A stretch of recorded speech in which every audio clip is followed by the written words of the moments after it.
మాట చదువుకుందాం. యోహాను సువార్త 2వ అధ్యాయం మొదటి నుండి 11 వచనాలు చదవండి.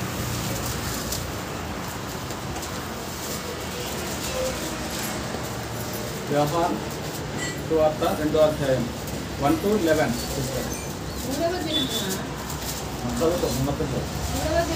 గలిలయలోని కానా అను ఊరిలో ఒక వివాహం జరిగింది. యేసు తల్లి అక్కడ ఉండేది. యేసును ఆయన శిష్యులను ఆ వివాహమునకు పిలువబడింది. ద్రాక్షారసం అయిపోయినప్పుడు యేసు తల్లి వారికి ద్రాక్షారసం లేదని ఆయనతో చెప్పగా, యేసు ఆమెతో, అమ్మా, నాతో నీకేమి పని? నా సమయం ఇంకనూ రాలేదనెను. ఆయన తల్లి పరిచారకులను చూసి, ఆయన మీతో చెప్పులను చేయడనెను.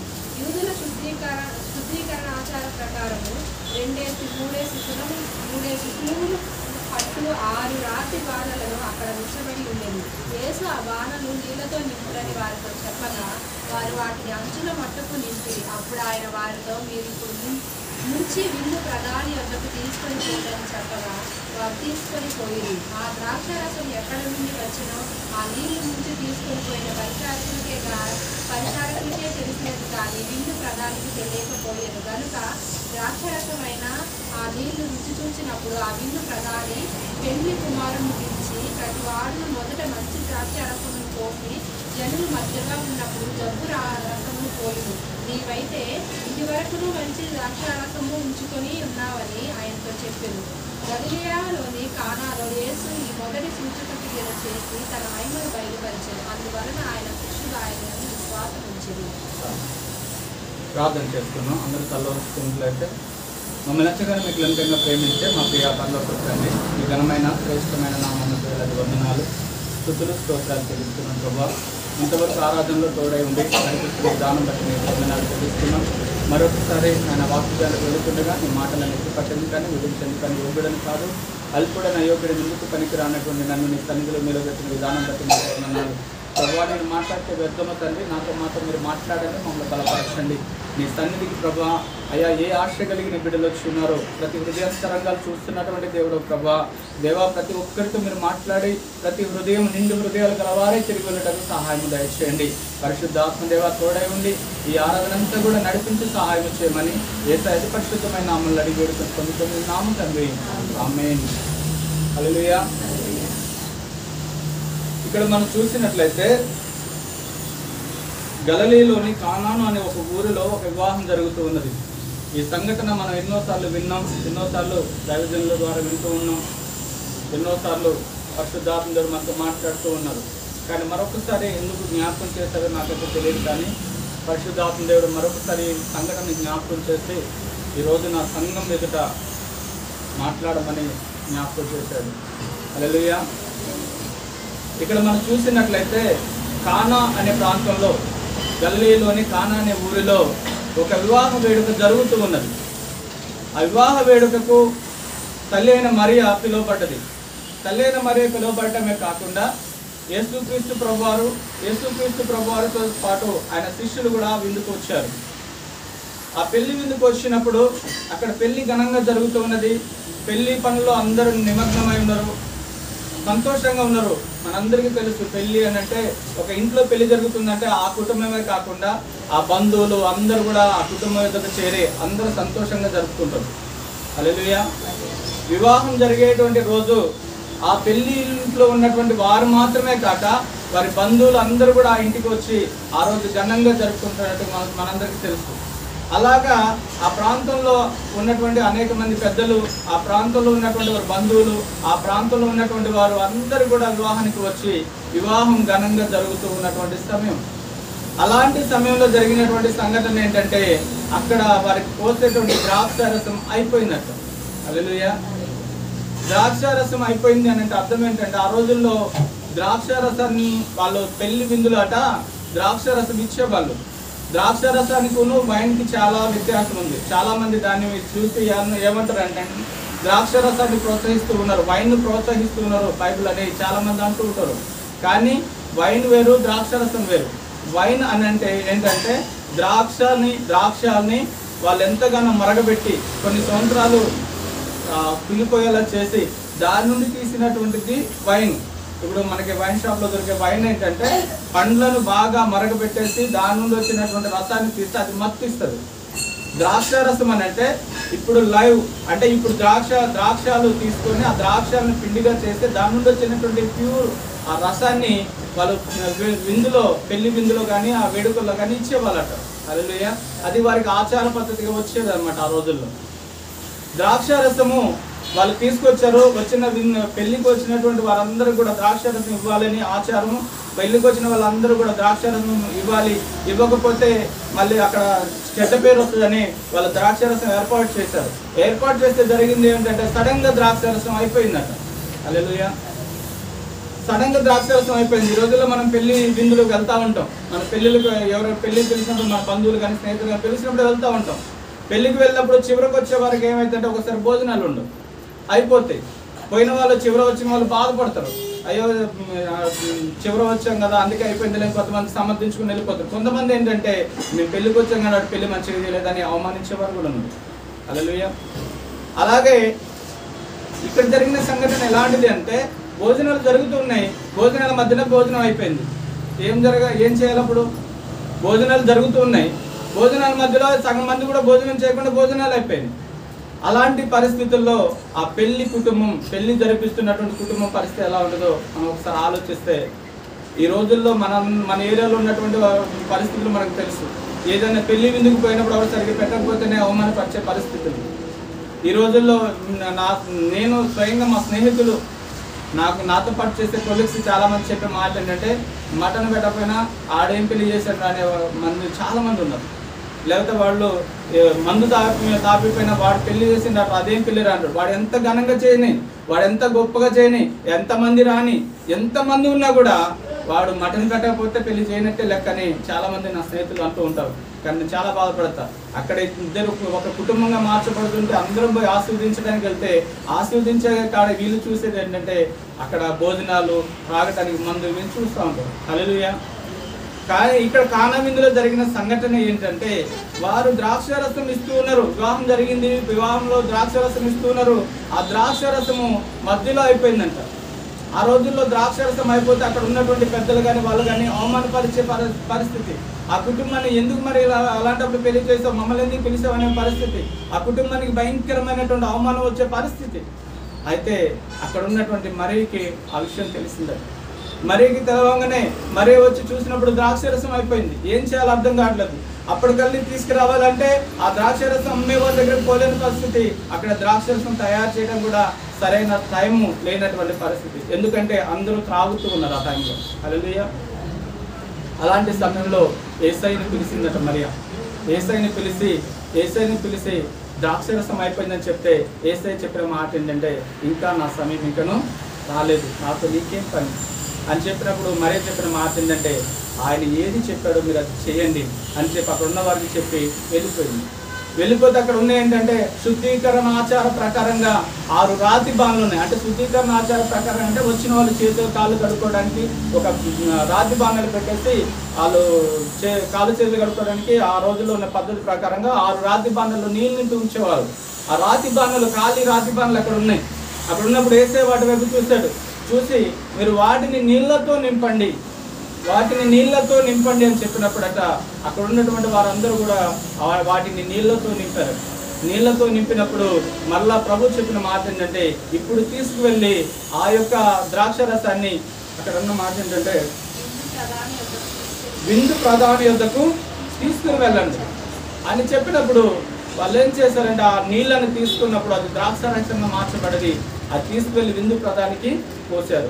విందు ప్రధాని ఏం చేసింది అందరికి పంచినప్పుడు ఆ విందు ప్రధాని తాగినప్పుడు ఏమైందంటే మొదట ఇచ్చిన ద్రాక్షారసము కంటే ఈ ద్రాక్షారసము మధురంగా ఉన్నదట. హల్లెలూయా. ఆ విందు ప్రధాని అంటున్న మాట ఏంటంటే ఎవరైనా వివాహంలో ద్రాక్షారసం ఇస్తారు. ద్రాక్షారసము ఇచ్చినప్పుడు మొదట జబ్బు ద్రాక్షారసం ఇస్తారు. అది తాగి మత్తులైనప్పుడు వేరే మంచి ద్రాక్షరసం ఇచ్చి మొదట మంచి ద్రాక్షరసం ఇచ్చి కొద్దిగా త్రాగిన తర్వాత మళ్ళా మత్తు ద్రాక్షరసం ఇస్తారు. ఎందుకంటే అది మధురంగా ఉండకపోయినా కూడా ఆల్రెడీ ద్రాక్షరసం తాగారు కాబట్టి మంచి ద్రాక్షరసం తాగారు కాబట్టి ఏది ఇచ్చినా తాగుతారని లాస్ట్ ఏం చేస్తారంటే నీళ్లు కలిపిన ద్రాక్షరసం ఇచ్చేవాళ్ళట. ఎందుకంటే చివరికి అయిపోవడానికి వచ్చినప్పుడు దాంట్లో నీళ్లు కలిపేవారట. హల్లెలూయా. అర్థమవుతుందండి. అక్కడ సంఘటన ఏంటంటే మొదట మంచి ద్రాక్ష రసం పోస్తారు విందులో. పోసినప్పుడు అందరూ తాగుతున్నప్పుడు ఆ ద్రాక్ష రసం మంచిగా అనిపిస్తే అందరూ తాగుతూ ఉంటారు. వాళ్ళ కడుపు నిండిపోయిన తర్వాత ఏం చేస్తారు, లాస్ట్లో సరిపోదని నీళ్లు కలిపేసి ఆ ద్రాక్ష రసాన్ని ఇస్తారన్నమాట. ఇచ్చినప్పుడు ఏమైందంటే అది బాగాలేకపోయినా ఏం చేస్తారంటే మొదట వచ్చిన ద్రాక్ష మంచిగా ఉంది కాబట్టి ఇది కూడా తాగుతారు. కానీ మీ పెళ్లి విందులో జరిగిన సంఘటన ఏంటంటే అక్కడ రాయబడిన మాట ఏంటంటే ప్రతివాడు మొదట మంచి ద్రాక్ష రసము పోసి జనులు మత్తుగా ఉన్నప్పుడు జబ్బు రసమును పోయిను. నీవైతే ఇది వరకు మంచి ద్రాక్ష రసం ఉంచుకొని, అంటే అర్థం ఏంటంటే నువ్వు ఇంకా మంచి ద్రాక్ష రసం పక్కన పెట్టి మొదట ఇచ్చిన ద్రాక్ష రసం మామూలు మంచిగా లేదు, కానీ ఈ ద్రాక్ష రసం మధురంగా ఉంది, ఈ ద్రాక్ష రసం తర్వాత పోస్తూ ఉన్నావు, చాలా గొప్పగా చేసావని అక్కడ చెప్తూ ఉన్నాడు. హల్లెలూయా. ఆ సమయము ఎలాంటిది అని అంటే ఆ కుటుంబానికి అవమానం వచ్చేటువంటి పరిస్థితి, వాళ్ళ ఎదుట తలెత్తుకోలేని పరిస్థితి. ఆ ద్రాక్షారసం త్రాగుతున్న సమయంలో మధ్యలో ద్రాక్షారసం అయిపోయింది. ఆ ద్రాక్షారసం అయిపోతే ఆ ద్రాక్షారసం పోయకపోతే వచ్చిన వాళ్ళు ఏమంటారో తెలియనటువంటి పరిస్థితి, అవమానం పొందేటువంటి పరిస్థితిలో ఆ కుటుంబం ఉంది. అయినా కూడా ప్రభువైన యేసుక్రీస్తు వారి ద్వారా ఆ కుటుంబం అంట ఆ అవమానాన్ని తొలగిపోయి ఆశీర్వాదం వచ్చిందంట. హల్లెలూయా. భయంకరమైనటువంటి పరిస్థితి వారి నుంచి విడిపించబడ్డారు, అవమానకరమైన పరిస్థితి నుంచి వారు విడిపించబడ్డారు, ఆ ఎదుర్కోలేనటువంటి పరిస్థితి నుంచి వారు విడిపించబడ్డట్టుగా ఈ కానా విందులో చూస్తాం. అక్కడ జరిగిన సంఘటన యేసుక్రీస్తు ప్రభు వారు మొదట చేసిన సూచిక క్రియ, కానాలో చేసిన మొదటి సూచక్రియ, మొట్టమొదటి అద్భుతం అది కానాలో చేశారు. హల్లెలూయా. అయితే ఇక్కడ మనం చూసినట్లయితే ఈ మాటలో దేవుడు మనతో మాట్లాడుతున్న మాటలు ఏంటంటే 3 విషయాలు దేవుడు జ్ఞాపకం చేశాడు. మొట్టమొదటి మాట ఏంటంటే ఆ కానా విందులో అలాంటి పరిస్థితిని విడిపించబడటానికి గల కారణం ఏంటంటే యేసయ్య ఆ కుటుంబంలో ఉన్నాడు కాబట్టి. హల్లెలూయా. ఆ విందులో యేసయ్య ఉన్నాడు కాబట్టి, ఆ పెళ్లికి ఎవరు వచ్చారు అంటే అతిథిగా యేసుక్రీస్తు ప్రభువారు వచ్చారు కాబట్టి అవమానపరచబడాల్సినటువంటి ఆ కుటుంబము ఆశీర్వాదానికి కారణమైంది. అవమానపరచబడాల్సినటువంటి ఆ కుటుంబము అనేకులు ఎదుట ఘనతకు పాత్రుగా మార్చబడదు. హల్లెలూయా. హల్లెలూయా.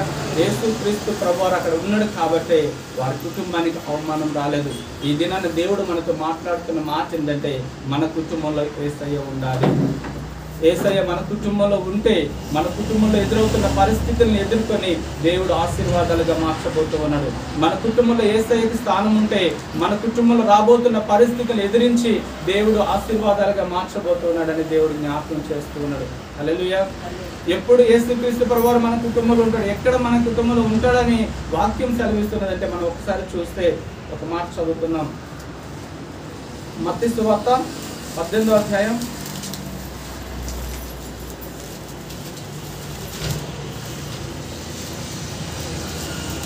20వ వచనం. ఏలైనగా ఇద్దరు ముగ్గురు నా నామముల ఎక్కడ కూడి ఉందిరో అక్కడ నేను వారి మధ్య ఉందునని చెప్పాను. హల్లెలూయా. ప్రభు స్వయంగా చెప్తున్నటువంటి మాట గమనిస్తే ఎక్కడైతే ఇద్దరు ముగ్గురు నా నామంలో ఏకీభవిస్తారో వారి మధ్య నేను ఉంటాను. హల్లెలూయా. ఇద్దరు ముగ్గురు కూడి ఉన్న చోట అంటే ఏదో లోక సంబంధమైన మాటలు మాట్లాడుకునే చోట కాదు, ఏదో ఇద్దరు ముగ్గురు కూర్చున్న చోట కాదు, తన నామములో ఏకీభవించినప్పుడట. హల్లెలూయా. యేసుక్రీస్తు నామములో ఏకీభవించి ఎవరైతే ఇద్దరు ముగ్గురు కూడుకొని ఉంటారో వారి మధ్య ఎవరు ఉంటారట? యేసయ్య ఉంటాడట. వారి మధ్య నేను ఉందునని చెప్పాను. హల్లెలూయా. ఇద్దరు ముగ్గురు ఎక్కడ కూడుకొని ఉంటారు? ఇప్పుడు సంఘంలో కూడుకొని ఉంటారు, ఇంకొకటి కుటుంబంలో కూడుకొని ఉంటారు. కుటుంబంలో కూడుకొని ఉంటారు, సంఘంలో కూడుకొని ఉంటారు. కుటుంబంలో కూడుకున్నప్పుడు యేసయ్య ఆ కుటుంబంలో ఉంటాడని ఇక్కడ మాట కలిగిస్తూ ఉన్నది. హల్లెలూయా. ఈ రోజుల్లో కుటుంబాలు చూస్తే భార్య భర్తలు కలిసి ప్రార్థన చేయరు. భర్త ప్రార్థన చేసుకొని పడుకుంటాడు, భార్య ప్రార్థన చేసుకొని పడుకుంటాడు, పిల్లలు ప్రార్థన చేసుకుని పడుకుంటారు. కానీ మన కుటుంబాలు అలా ఉండకూడదని దేవుడు జ్ఞాపకం చేస్తున్నాడు. మన కుటుంబాలు ఎలా ఉండాలి అంటే దేవుని వాక్యం చెప్తున్నమాట, ఇద్దరు ముగ్గురు కూడి ఉన్న చోట నేను ఉంటాను అన్నాడు. నీకున్న పక్కన నీ బిడ్డ ఒక్కదైనా సరే, నీ కుమారుడు ఒక్కడైనా సరే, నీ భర్త ఒక్కడైనా సరే, మీరు ఇద్దరయ్యారు, ఇద్దరు కలిసి కూర్చొని మీరు ప్రార్థిస్తేట మీ మధ్య యేసయ్య ఉంటాడని దేవుని వాక్యం సెలవిస్తుంది. హల్లెలూయా. ఎవరికి వారు ప్రార్థన చేసుకుంటే వినడని అర్థం కాదు అక్కడ. ఎవరికి వారు ప్రార్థన చేసుకుని దేవుడు ఆలకించడానికి కాదు. కుటుంబముగా కూడుకొని ఇద్దరు కూడుకొని ప్రార్థిస్తేనట మీ ప్రార్థన మధ్యలో యేసయ్య కూడా ఉంటాడని దేవుడు జ్ఞాపకం చేస్తుండ్రు. యేసయ్య మన కుటుంబంలో ఉండాలి అని అంటే మనం కలిసి ప్రార్థన చేయాలి. మనం యేసయ్య మనతో ఏకీభవించాలి అంటే ఇద్దరు ముగ్గురుగా ఉన్న మనము అందరం కలిసి ఏక మనసుతో ప్రార్థన చేయాలి అని జ్ఞాపకం చేస్తున్నాడు. హల్లెలూయా. ఇక్కడ రాయబడ్డ మాట, ఇద్దరు ముగ్గురు కూడిన చోట నేను ఉంటానని వాగ్దానం చేశాడు. కుటుంబంలో మనం ఎంతమంది ఉన్నామో మనం అందరం కలిసి కుటుంబంగా ప్రార్థించినప్పుడు దేవుని కార్యాలు మనం చూడగలం. కుటుంబంగా ఏక మనసు కలిగి మనం ప్రార్థించినప్పుడు దేవుని సన్నిధిని మనం అనుభవించగలం. ఎవరికి వారు ప్రార్థన చేసుకోవడం కాదు, అది వ్యక్తిగత ప్రార్థన. కుటుంబ ప్రార్థన చాలా ప్రాముఖ్యమని కుటుంబానికి మరొకసారి దేవుడు జ్ఞాపకం చేస్తున్నాడు. కలిసి ప్రార్థించాలి, కలిసి ఏక మనసు కలిగి ప్రార్థించాలి, కలిసి మొరపెట్టుకోవాలి. కుటుంబంలో ఉన్నటువంటి వారందరూ కలిసి ఒక కూడుకొని ప్రార్థించాలని దేవుడు మరొకసారి జ్ఞాపకం చేస్తున్నాడు. హల్లెలూయా, హల్లెలూయా. యేసయ్య ఎప్పుడైతే మనం కుటుంబంగా ఇద్దరు ముగ్గురుగా కూడుకొని ప్రార్థిస్తామో మన మధ్య ఆయన ఉంటాడు. మన మధ్య ఆయన ఉన్నప్పుడు ఏం జరుగుతుంది అని అంటే, యేసుక్రీస్తు ప్రభువారట కొన్ని కుటుంబాల యొద్దకు వెళ్ళాడు. ఆ కుటుంబాల యొద్దకు వెళ్ళినప్పుడు ఏం జరిగిందో మనం చూస్తే లూకా సువార్త 19:9 ఒక మాట చదువుదాం. త్వరగా వెళ్తారు.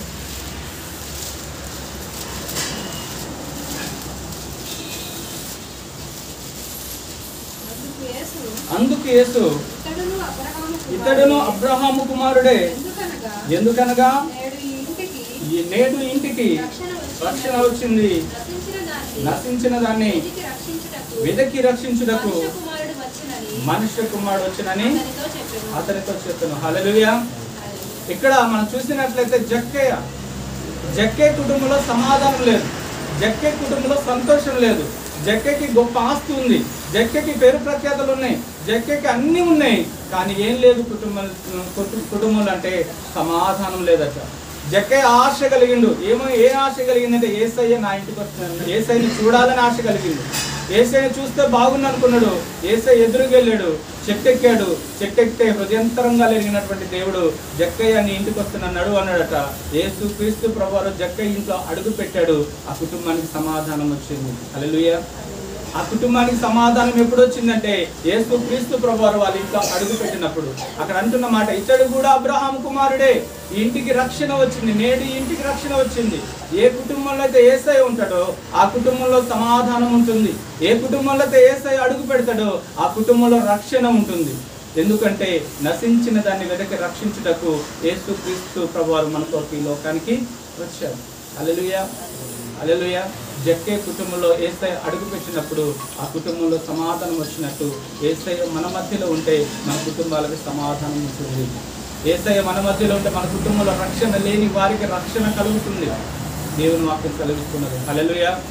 ఇంకొక మాట మనం చూసినట్లయితే యోహాను సువార్త 11:42 చూద్దాం.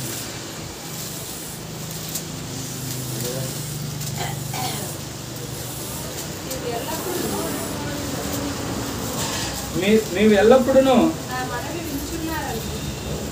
నా మనవి వినుచున్నారని నేను ఎరుగుదును గాని నీవు నన్ను పంపితవని చుట్టూ నిలిచున్నా ఈ జన సమూహము నమ్మునట్టు వారి నిమిత్తమై మాట చెప్పువనెను.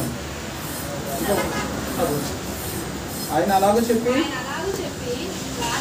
లాజరు బయటికి రమ్మని దగ్గరగా చెప్పగా చనిపోయిన వాడు కాళ్ళు చేతులు పేత వస్త్రములతో కట్టబడిన వాడై వెలుపలికి వచ్చెను.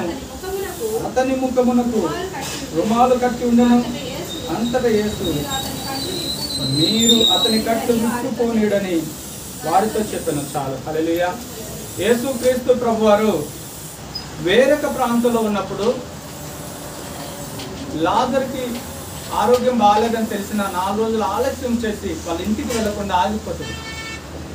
అలాగ జరిగిన తర్వాత 4 రోజుల తర్వాత మళ్ళీ మనం లాజరు వాళ్ళ ఇంటికి వెళదాం పదండి అంటే, అతడు రోగే ఉన్నాడు ప్రభు, అక్కడికి ఏం వెళ్తావు, ఎంతోమంది మన అక్కడ అవమానపరిచారంటే, లేదు అతడు నిద్రిస్తూ ఉన్నాడు, మనం వెళదాం పదాన్ని తీసుకొని శిష్యులను తీసుకుని ఆ ప్రాంతానికి వస్తాడు. అప్పటికి 4 రోజులుగా సమాధిలో ఉంచబడతాడు లాజరు. హల్లెలూయా. లాజరు చనిపోయి సమాధి చేయబడ్డాడు. యేసుక్రీస్తు ప్రభువారు ఆ ప్రాంతానికి వచ్చి చేసిన కార్యం ఏంటంటే, ఆ ప్రాంతానికి వచ్చినప్పుడు సమాధిలో ఉన్న లాజరు తిరిగి లేచాడట. హల్లెలూయా. వేరే ప్రాంతం నుండి ఈ ప్రాంతానికి ఎవరింటికి బయలుదేరాడంటే లాజరు వాళ్ళ ఇంటికి బయలుదేరాడు. లాజరు వాళ్ళ ఇంటికి వచ్చినటువంటి యేసుక్రీస్తు ప్రభువారు చేసిన కార్యం ఏంటంటే, ఆ ఇంటిలో పునరుత్థానాన్ని అనుగ్రహించాడు. హల్లెలూయా. ఆయన చనిపోయినటువంటి లాజరును తిరిగి లేపి ఆ మరణాన్ని జయించి మరణం నుంచి విడుదల చేసి పునరుద్ధానాన్ని లాజరుకి ఇచ్చినట్లుగా మనం చూస్తాం. హల్లెలూయా. ఈ రోజున మరణకరమైన పరిస్థితి మన కుటుంబాల్లో ఉంటే యేసుక్రీస్తు మనకేమి ఇవ్వబోతుందంటే పునరుద్ధాన శక్తిని ఇవ్వబోతున్నాడు. హల్లెలూయా. పునరుద్ధాన బలాన్ని ఇచ్చి మనం నడిపించబోతున్నాడు. మరణానికి అప్పగించబడే పరిస్థితి మనకు ఉండొచ్చు, అనారోగ్య పరిస్థితి మనకు ఉండొచ్చు, చనిపోతామేమో అనిపించే పరిస్థితి ఉండొచ్చేమో, కానీ దేవుడి దినాన్ని మాట్లాడుతున్న మాట, మన ఇంట్లో యేసయ్య ఉంటే పునరుద్ధాన శక్తి మనకు ఉంటుంది. హల్లెలూయా. మరొక మాట ఇక్కడ, ఇంకో మాట మనం చూసినట్లయితే లూకా సువార్త 4వ అధ్యాయం 38-39 వచనాలు చూద్దాం.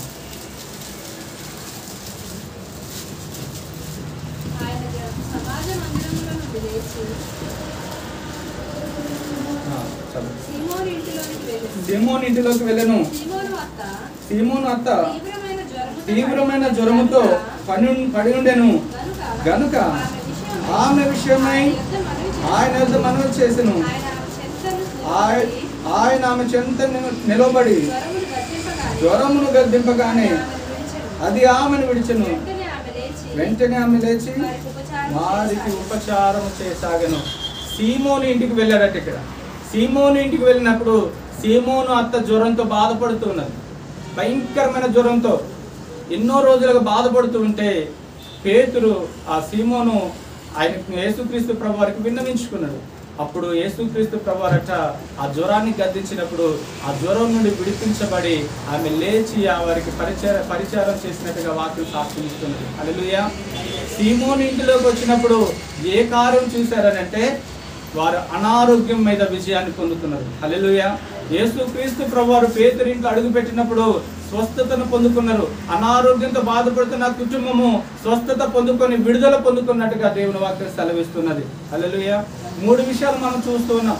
మొట్టమొదట మనం చూసినట్లయితే యేసుక్రీస్తు ప్రభువారు ఆ యొక్క జక్కయ్య ఇంట్లో అడుగుపెట్టినప్పుడు సమాధానం లేని జక్కయ్య కుటుంబంలో సమాధానం దొరికింది.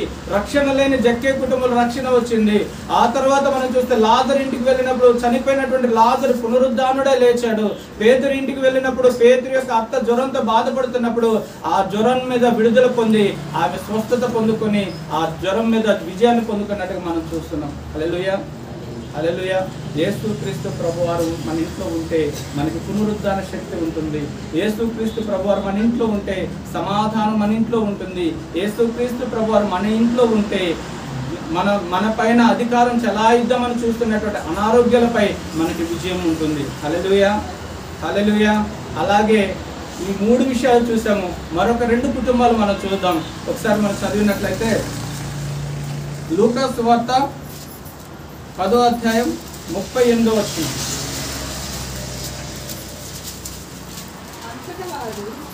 అంతటి వారు ప్రయాణమై పోవచ్చుండగా ఒక గ్రామంలో ప్రవేశించెను.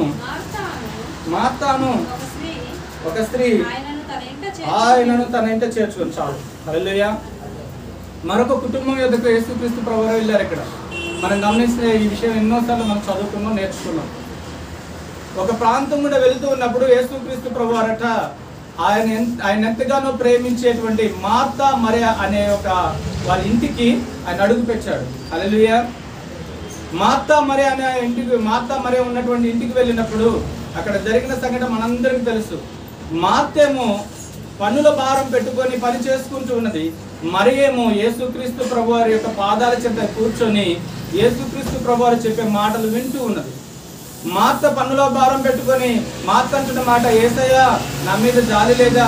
ఇంత పని పెట్టుకొని నేను పని చేసుకుంటూ ఉంటే మరియను కొంచెం సహాయం పంపించవచ్చు కదా అంటే యేసు ప్రభువారు అన్న మాట ఏంటంటే, మార్త నువ్వు అధికమైన పన్నుల భారం పెట్టుకొని ఉన్నావు, కానీ ఈ మరియా ఇక్కడ అంటున్న మాట ఉత్తమమైన దాన్ని ఎంచుకున్నది, ఆమె యొద్ద నుండి దీన్ని ఎవరూ తీసుకునేయలేరు. హల్లెలూయా. ఈ మాట ఎందుకు పరిశుద్ధాత్మ దేవుడు జ్ఞాపకం చేస్తున్నాడంటే, యేసుక్రీస్తు ప్రభువారు మన ఇంట్లో ఉన్నాడు. మన ఇంట్లో ఉన్నప్పుడు మనం యేసుక్రీస్తు ప్రభువారికి ఇచ్చే ప్రాధాన్యత ఎంత ఉన్నది. హల్లెలూయా. కొన్ని కుటుంబాల్లో యేసుక్రీస్తు ప్రభువారు ఉండరు, కొన్ని కుటుంబాలు యేసుక్రీస్తు ప్రభువారు లేరు. ఎందుకంటే వారు ఇద్దరు ముగ్గురు కూడుకొని ప్రార్థించకపోవడము, రక్షణ లేకపోవడము, దేవుని ప్రేమ తెలియకపోవడము, సువార్త అందకపోవడము, యేసుక్రీస్తు ఎరగకపోవడము జరిగి యేసుక్రీస్తు ప్రభువారు వారి కుటుంబాలు లేరు. కానీ ఇద్దరు ముగ్గురుగా కూడిన మన కుటుంబాల్లో యేసుక్రీస్తు ప్రభువారు ఉన్నారు. యేసుక్రీస్తు ప్రభువారు ఉన్నప్పుడు యేసుక్రీస్తు ప్రభువారికి ఇచ్చే ప్రాధాన్యత మనలో ఎంతమందికి ఎంతగా ఉన్నదో ఒక్కసారి జ్ఞాపకం చేసుకోవాలి. హల్లెలూయా. మార్తా మరియ అనే కుటుంబంలోకి, మార్తా మరియ ఉన్నటువంటి కుటుంబంలోకి యేసుక్రీస్తు ప్రభువారు వచ్చారు. యేసుక్రీస్తు ప్రభువారు వచ్చినప్పుడు మార్త చేస్తున్న పని ఏంటంటే పనుల భారం పెట్టుకొని ఆమె పని చేస్తూ ఉన్నది. కానీ మరియ చేస్తున్న పని ఏంటంటే యేసు ప్రభు పాదాల చెంత కూర్చొని ఆయన చెప్పే మాటలు వింటూ ఉన్నది. ఈరోజు మన మధ్యలో యేసయ్య ఉన్నాడు. యేసయ్యను మనం గుర్తిస్తున్నామా లేదా మన పనుల భారం పెట్టుకొని యేసయ్యను పక్కన పెడుతున్నామా ఒక్కసారి జ్ఞాపకం చేసుకోవాలి. హల్లెలూయా. పరిశుద్ధాత్మ దేవుడు జ్ఞాపకం చేసే మాట ఏంటంటే ఏ కుటుంబంలో అయితే యేసుక్రీస్తు ప్రభువారు ఉంటాడో ఆ కుటుంబంలో అవమానం ఉండదు. ఏ కుటుంబంలో అయితే యేసుక్రీస్తు ప్రభువారు ఉంటాడో ఆ విందులో, కానా విందులో జరిగినటువంటి అద్భుతమైన కార్యాన్ని జ్ఞాపకం చేస్తూ ఇగో అవమానపరచబడబోతున్నటువంటి ఆ కుటుంబంలో అవమానం తొలగించి ఆశీర్వాదం ఇచ్చాడు. కారణం ఏంటంటే యేసుక్రీస్తు ప్రభువారు ఆ ఇంట్లో ఉన్నాడు. అలాగే ఈరోజు నీ ఇంట్లో, నా ఇంట్లో యేసుక్రీస్తు ప్రభువారు ఉన్నాడు. కానీ ఆయనకు నువ్వు నేను ప్రాధాన్యత ఇస్తున్నామా లేదా జ్ఞాపకం చేసుకోవాలి. మన పనుల భారం పెట్టుకొని మన ఆలోచన ప్రకారంగా నడుచుకుంటూ, మన తలంపుల ప్రకారంగా నడుచుకుంటూ యేసుక్రీస్తుని ప్రభువాన్ని దుఃఖ పెట్టే వారిగా ఉన్నామా? ఉత్తమమైన దాన్ని ఎంచుకోకుండా, ఉత్తమమైన మార్గంలో మనం నడవకుండా, మరియ వలె ఆలోచించకుండా, మార్త వలె నేను పని చేస్తున్నాను కదా అని దేవుని దూరం చేస్తున్న వారిగా ఉన్నామేమో ఒక్కసారి మనం ఆలోచన చేయాలి. హల్లెలూయా. హల్లెలూయా. ఇక్కడ యేసయ్య చెప్పే మాట ఏంటంటే మార్తట పనుల భారం పెట్టుకుని పని చేసుకున్నది. ఎందుకు పని చేస్తుందంటే నేను యేసయ్య వచ్చాడు కాబట్టి ఆయనకి వంటలు చేయాలి, యేసయ్య వచ్చాడు కాబట్టి విందు ఏర్పాటు చేయాలి, యేసయ్య వచ్చాడు కాబట్టి వారందరికీ కావాల్సిన సామాగ్రి అంతా ఏర్పాటు చేయాలని ఆశ కలిగి ఉన్నది. కానీ యేసుక్రీస్తు ప్రభువారు కోరుకున్నది ఏంటంటే ఆయన యొద్ద నుండి ఆయన చెప్పే మాటలు వినేవారు కావాలి. హల్లెలూయా. హల్లెలూయా. ఈ రోజున సంఘాల్లో మనం చాలా మందిని చూస్తాం. దేవుని సన్నిధికి వస్తారు, కానుకలు ఇస్తారు, గొప్పగా వాడబడతారు. కానీ ఆయన పాదాల చెంత గడిపే అనుభవాలు చాలా మందికి తక్కువ ఉంటాయి. హల్లెలూయా. యేసు ప్రభువుతో నడిచే అనుభవాలు తక్కువ ఉంటాయి. యేసు ప్రభువుతో మాట్లాడే అనుభవాలు తక్కువ ఉంటాయి. యేసు ప్రభు మీద ఆధారపడే అనుభవాలు చాలా తక్కువ ఉంటాయి. ప్రభు ఇది నన్ను జ్ఞాపకం చేసే మాట, నువ్వు ఇచ్చేది ఏది ఆయనకు అవసరం లేదు, నువ్వు చేసే గొప్ప ఏది అవసరం లేదు. కానీ దేవుడికి కావాల్సింది ఏంటంటే ఆయనతో మనకు సహవాసం. హల్లెలూయా. హల్లెలూయా. ప్రతిదీ ఆయన చెప్పింది మనం వినటం, ఆయనతో మనం నడుచుకోవడం. మరియ చేసిన పని అదే. మరియ ఆయన పాదాలు విడిచిపెట్ట యేసయ్య ఏం చెప్తాడో వినటానికి ఆశపడుతున్నది, యేసయ్య ఏం మాట్లాడుతాడో వినటానికి ఆశపడుతున్నది. అందుకు ప్రభు అంటున్న మాట, ఉత్తమమైన దాన్ని ఆమె ఎన్నుకున్నది కాబట్టి ఇది ఆమె నుండి తొలగిపోదు. హల్లెలూయా. నువ్వు అధికమైన పనుల భారం పెట్టుకున్నావు, కానీ మరియ మాత్రం శ్రేష్టమైనది ఎన్నుకున్నది. ఈ రోజున దేవుని సన్నిధిలో ఉన్నటువంటి మనం ఏది ఎన్నుకుంటున్నామో మనం ఒక్కసారి జ్ఞాపకం చేసుకోవాలి. హల్లెలూయా. హల్లెలూయా. దేవుడు మనతో మాట్లాడే మాట శ్రేష్టమైన దానిని, ఉత్తమమైన దాన్ని మనం ఎన్నుకుంటున్నామా లేక అధిక పనుల భారం పెట్టుకొని ప్రభువును దూరం చేసుకుంటున్నామా? ప్రభు పాదాలు పట్టుకోవడానికి కూడా సమయం లేని పరిస్థితుల్లో మనం నడుస్తున్నామా? ఒక్కసారి మనం జ్ఞాపకం చేసుకోవాలని దేవుడు జ్ఞాపకం చేస్తుంది. హల్లెలూయా. మరొక కుటుంబాన్ని మనం చూసినట్లయితే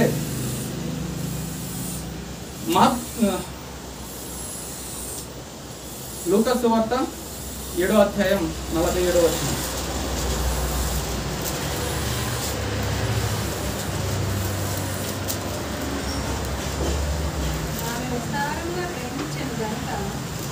ఆమె విస్తారంగా ప్రేమించను గనుక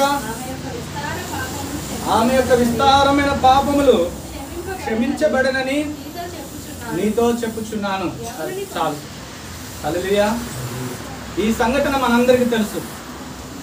కుష్టి వ్యాధిగ్రస్తుడు, ఒకప్పుడు కుష్టితో బాధపడ్డటువంటి సీమోను అనే వ్యక్తి, పరిసయుడు అనే ఆ వ్యక్తి ఏమైందంటే దేవుని చేత స్వస్థత పొందుకొని ఒక రోజున వారందరికి కూడా భోజనాలు ఏర్పాటు చేశాడు. కృతజ్ఞత కూడిక పెట్టుకున్నాడు. ఉదాహరణ మన భాషలో చెప్పాడు, కృతజ్ఞత కూడిక అన్నట్టు. యేసుక్రీస్తు ప్రభువారిని ఆహ్వానించాడు, శిష్యులను ఆహ్వానించాడు, వారందరికీ భోజనాలు ఏర్పాటు చేశాడు. సీమోను భోజనాలు ఏర్పాటు చేసి భోజనం జరుగుతుంది. పరిచయలు వాళ్ళ ఇంట్లో గొప్పవాడు కాబట్టి ఘనంగా చేస్తూ ఉన్నాడు. అందరూ భోజనం చేస్తున్నారు. ఈ లోపు జరిగిన సంఘటన ఏంటంటే, ఒక పాపాత్మురాలైనటువంటి స్త్రీ అట వారి మధ్యకు వచ్చేసి యేసయ్య పాదాల మీద పడి తన కన్నీళ్లతో యేసయ్య పాదాలు కడుగుతూ ఉన్నది. తన తల వెంట్రుకలతో యేసయ్య పాదాలు తుడుస్తున్నది. ఈ సీమోను చూస్తూ ఉన్నాడు. ఈమె పాపాత్మురాలు కదా, ఈ బోధకుడికి అర్థం కావట్లేదా, ఈమె పాపాత్మురాలకు తెలియదా అని తన మనసులో అనుకుంటూ ఉన్నాడు. హల్లెలూయా. అనుకుంటూ ఉంటే ప్రభు అన్న మాట ఏంటంటే, ఒక మాట చూద్దాం మనం. 41వ వచనం చదువు. అప్పుడు యేసు అప్పు ఇచ్చు ఒకరికి ఇద్దరు రుణస్థులు ఉండిరి. వారిలో ఒకడు 500 దేనారములు, మరి ఒకడు 50 దేనారములు వచ్చి ఉండిరి. అప్పు తీర్చుటకు వారి యొద్ద ఏమీ లేకపోయిన గనుక అతడు వారిద్దరిని క్షమించును. కాబట్టి ఎవడు అతన్ని ఎక్కువగా ప్రేమించును చెప్పమని అడిగింది. చాలు. హల్లెలూయా. సీమోను తండ్రిని మాట, ఇద్దరు అప్పు ఉన్నారు. ఒకడేమో 500 అప్పున్నాడు, ఇంకొకడేమో 10,000 అప్పున్నాడు. ఇద్దరు తీర్చలేని పక్షంలో వారిద్దరిని క్షమించాడు. క్షమించినటువంటి యజమానుడు వారిద్దరిని ఎవరిని ఎక్కువగా ప్రేమిస్తారంటే, ఎక్కువ అప్పు ఎవరికైతే ఉందో వారిని ఎక్కువగా ప్రేమిస్తారని ఇక్కడ చెప్తున్నట్టు మనం చూస్తున్నాం. హల్లెలూయా. ఎందుకు ఈ మాట జ్ఞాపకం చేస్తున్నాడంటే, అక్కడ చూసినట్లయితే సీమోను భోజనాలు ఏర్పాటు చేసి కృతజ్ఞత పూడిగా పెట్టుకొని ప్రభువుని పిలిచి శిష్యులను పిలిచి అంత ఏర్పాటు చేస్తే ఆశీర్వాదం ఎవరు పొందుకున్నారంటే పాపాత్మురాలైనటువంటి స్త్రీ. హల్లెలూయా. హల్లెలూయా. ఎందుకు ఆమె పొందుకున్నది? యేసుక్రీస్తు ప్రభువారు ఉన్నది ఎవరింట్లో? సీమోన్ ఇంట్లో. యేసుక్రీస్తు ప్రభువారు అడుగు పెట్టింది ఎవరింట్లో? సీమోన్ ఇంట్లో. అక్కడ అక్కడ అక్కడ అందరు కలిసి కూడుకొని జరుగుతున్నటువంటి సంఘటన ఎక్కడంటే సీమోన్ ఇంట్లో. కానీ ఆశీర్వాదము కృప ఎవరికి వచ్చిందంటే పాపాత్మురాలైనటువంటి స్త్రీకి వచ్చింది. హల్లెలూయా. అక్కడ ప్రభు అంటాడు, నేను వచ్చాను, నువ్వు నాకు నీళ్ళు ఇవ్వలేదు, నాకు కాళ్ళు కడుక్కోవడానికి నీళ్ళు ఇవ్వలేదు, నా చేతులకు నీళ్ళు ఇవ్వలేదు, నాకు తుడుచుకోవడానికి టవల్ ఇవ్వలేదు. ఆ మాట మనం చదువుతా ఉంటే బాధ అనిపిస్తుంది. హల్లెలూయా. అవన్నీ ఆయన చేయలేదా అంటే, ఆయన హృదయం ఎలా అంటే పనివారిని పెట్టాడు, అంతా చూసుకుంటున్నాడు. కానీ యేసయ్య మన యొద్ద ఏం కోరుకుంటున్నాడో అది అతడు గ్రహించలేకపోయాడు. హల్లెలూయా. ఈ రోజున మన కుటుంబాల్లో యేసయ్య ఉంటాడు, యేసయ్య మనతోనే నడుస్తున్నాడు. కానీ యేసయ్య మన యొద్ద ఏం కోరుకుంటున్నాడో అది మనం గ్రహించలేని స్థితిలో ఉన్నాం. మేము ఒకసారి జ్ఞాపకం చేయాలి. పశ్చాత్తాపమైన మనస్సు, దేవుని సన్నిధిలో మన హృదయాలు కుమ్మరించబడాల్సినటువంటి హృదయం, ఆయన సన్నిధిలో ఆయన పాదాలు పట్టుకుని విడవనటువంటి హృదయం దేవుడు కోరుకుంటున్నామో మనం మర్చిపోతున్నామో దేవుడు మరొకసారి జ్ఞాపకం చేస్తున్నాం. హల్లెలూయా. ఆ రోజు సీమోన్ ఇంట్లో అంతగా ఆ విందు ఏర్పాటు చేస్తే విందులు అందరూ భోజనం చేస్తుంటే ఒక పాపాత్మరాలైన స్త్రీ వచ్చి ఆమె ఏం చేసిందంటే పశ్చాత్తాపడి కన్నీరు విడిచి ఆయన పాదాలు కడుగుతూ ఉన్నది. ఆయన పాదాలు కడిగి తల వెంట్రుకలతో తుడుస్తున్నప్పుడు యేసుక్రీస్తు ప్రభువారు అంటున్న మాట, ఆమె అధికంగా ప్రేమించిన మాట చూసి ఆమె విస్తారంగా ప్రేమించింది. కాబట్టి విస్తారమైన పాపములు క్షమించబడ్డాయి. మరి సీమోను ప్రేమించలేదా అంటే ప్రేమించాడు. ఎంత ప్రేమించాడంటే అధికంగా ప్రేమించలేదట. అక్కడ అర్థం అదే కదండి. స్త్రీ అధికంగా ప్రేమించింది కాబట్టి ఆ పాపాలు క్షమించబడ్డాయి. అంటే సీమోను ఎంత ప్రేమించాడంటే ఆయన కొద్దిగా ప్రేమించాడు. ఈ రోజున ఎలాంటి ప్రేమ దేవుల్లో మనకు ఉందో ఒక్కసారి జ్ఞాపకం చేసుకోవాలి. ఈ రోజు మన ఇంట్లో యేసయ్య ఉన్నాడు, మనం యేసయ్యని ప్రేమిస్తున్నామా లేక లోకాన్ని ప్రేమిస్తున్నామా? మన యేసయ్య ఇంట్లో ఉన్నాడు, యేసయ్యని ప్రేమిస్తున్నామా లేక వేరే వాటిని ప్రేమిస్తున్నామా? యేసయ్యని ప్రేమిస్తున్నా వేరే వాటిని ప్రేమిస్తున్నామా? ఒక్కసారి మనం జ్ఞాపకం చేసుకోవాలి. హల్లెలూయా. నువ్వు యేసయ్యని ప్రేమించి యేసయ్యకి అప్పగించుకుంటే మన పాపములు క్షమించబడి ఆయన కృపను పొందుకునే వారిగా మనం ఉంటున్న దేవుని వాక్యం సెలవిస్తున్నది. హల్లెలూయా. హల్లెలూయా. సీమోను పైన రావాల్సిన గొప్ప దీవెన, సీమోను కుటుంబంపై రావాల్సిన ఆశీర్వాదము ఒక పాపాత్మర ఆలోచనప్పుడు ఆమె పైకి వెళ్ళిపోయింది. ఆ కృప ఆమె పైకి వెళ్ళిపోయింది. ఆ ధన్యత ఎందుకు అని అంటే ఆమె పశ్చాత్తాపడి యేసయ్యను అధికంగా ప్రేమించి తనకున్నటువంటి అంతా కూడా విడిచిపెట్టని పాదాలు పట్టుకుంది. అప్పుడు కృపను పొందుతున్నట్టుగా మనం చూస్తూ ఉన్నాం. హల్లెలూయా. రే సంగమా, ఈరోజు మనం ఎలాంటి స్థితిలో ఉన్నా ఒకసారి జ్ఞాపకం చేసుకోవాలి. యేసయ్య ఉన్న కుటుంబంలో ఆనాడు కానా విందులో అవమానం ఆశీర్వాదంగా మార్చబడ్డది. అలాగే యేసయ్య వచ్చినటువంటి ఆ యొక్క జక్క యొక్క కుటుంబంలో ఆ రక్షణ వచ్చినట్టు మనం చూస్తాం, సమాధానం వచ్చినట్టుగా మనం చూస్తాం. లాజరు ఇంటికి యేసయ్య వచ్చినప్పుడు లాజరు చనిపోయిన లాజరు తిరిగి పునరుద్ధానుడయ్యాడు. అదే యేసయ్య అడుగు పెట్టినప్పుడు యాయీరు కుమార్తె బ్రతికించబడి జీవం పోసుకున్నట్టు మనం చూస్తాం. అదే యేసయ్య పేతురు ఇంటికి వస్తే అనారోగ్యం నుంచి విడిపించబడి మరలా అనారోగ్యం నుంచి విడుదల పొందినట్టు మనం చూస్తాం. అదే యేసయ్య మార్త మరియ ఇంట్లోకి వచ్చినప్పుడు మరియ కృపను పొందినట్టుగా చూస్తాం. అదే యేసయ్య సీమోను ఇంటికి వచ్చినప్పుడు పాపాత్మరాలైన స్త్రీ కృపను పొందుకున్నట్టుగా మనం చూస్తాం. ఈ రోజే యేసయ్య మన ఇంట్లో ఉంటే నిర్లక్ష్యం చేస్తున్నామేమో మరొకసారి జ్ఞాపకం చేసుకోవాలని దేవుడు జ్ఞాపకం చేస్తున్నాడు. హల్లెలూయా, హల్లెలూయా. మరొక విషయం దేవుడు పరిశుద్ధాత్ముడు మనతో మాట్లాడే మాట ఏంటంటే ఆయన యందు విశ్వాసం ఉంచండి. హల్లెలూయా. ఒక మాట మనం చదువుకుందాం. అదే యోహాను సువార్త 2వ అధ్యాయం 5వ వచనం 3 చదువుదాం.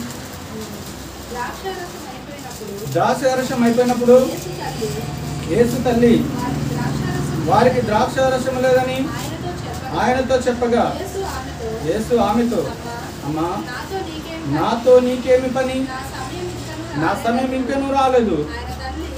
ఆయన తల్లి పరిచారకులను చూచి ఆయన మీతో చెప్పినది చేయడం చాలు. హల్లెలూయా.